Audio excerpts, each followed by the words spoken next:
एक बहादुर फौजी की दुख भरी कहानी। एक सैनिक जो युद्ध के लिए गया था, युद्ध समाप्त होने के बाद जब उसके घर लौटने की बारी आई तो उसने अपने माता पिता को वहां से फोन किया। मम्मी पापा, मैं घर आ रहा हूँ, लेकिन घर आने से पहले मुझे आपसे एक बात पूछनी है। मेरा एक दोस्त है जिसे मैं अपने साथ घर लाना चाहता हूँ। क्या मैं उसे घर ला सकता हूँ? बिल्कुल बेटा, ये भी कोई पूछने की बात है।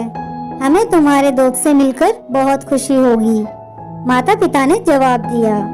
लेकिन पहले एक बात आप लोग जान लें, युद्ध में वह बहुत बुरी तरह घायल हो गया है। उसने एक बारूदी सुरंग पर पैर रख दिया था और उसमें उसने अपना एक हाथ और पैर गंवा दिया है।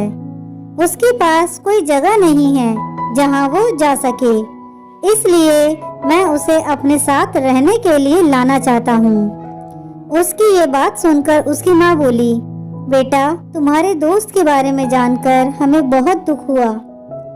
हो सकता है हम उसके रहने के लिए कोई जगह तलाश कर सकें। नहीं माँ, मैं चाहता हूँ कि वो हमारे साथ रहे। लेकिन बेटा, अब पिता ने कहा, तुम समझ नहीं रहे हो कि तुम क्या चाह रहे हो।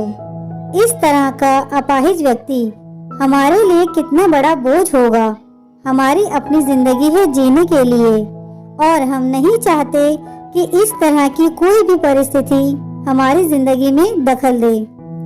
मेरे हिसाब से तुम्हें अकेले ही घर आना चाहिए और अपने दोस्त को वहीं छोड़ देना चाहिए। वह अपनी जिंदगी जीने के लिए कोई ना कोई रास्ता निकाल ही लेगा। ये सुनकर उस सैनिक ने फोन रख दिया। कुछ दिनों बाद उसके माता पिता को सैन फ्रांसिस्को पुलिस से एक संदेश मिला, जिसमें उन्हें बताया गया कि उनके बेटे की एक बिल्डिंग से गिरकर मौत हो गई है। पुलिस के हिसाब से ये एक सुसाइड केस था। दुखी माता पिता ने तुरंत ही सैन फ्रांसिस्को के लिए फ्लाइट बुक कराई और वहां पहुंच गए। वहां उन्हें शहर के मुर्दा घर ले जाया गया ताकि वह अपने बेटे की पहचान कर सके। उन्होंने उसकी पहचान कर ली, किंतु ये देखकर उनकी कपकपी छूट गई कि उनके बेटे का बस एक हाथ और एक पैर था।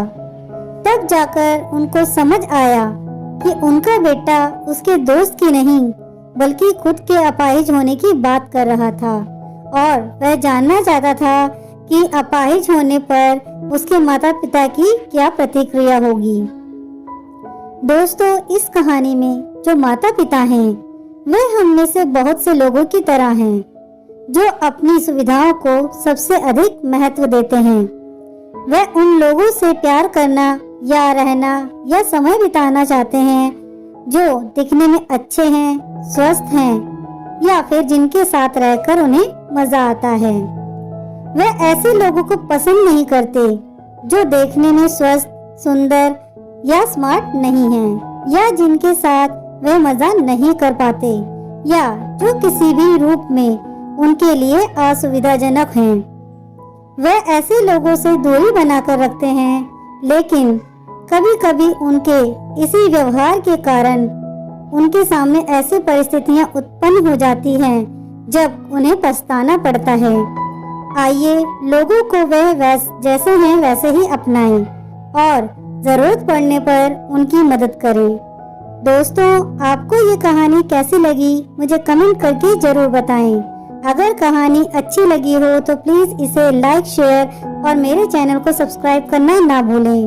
कहानी सुनने के लिए आपका बहुत बहुत धन्यवाद।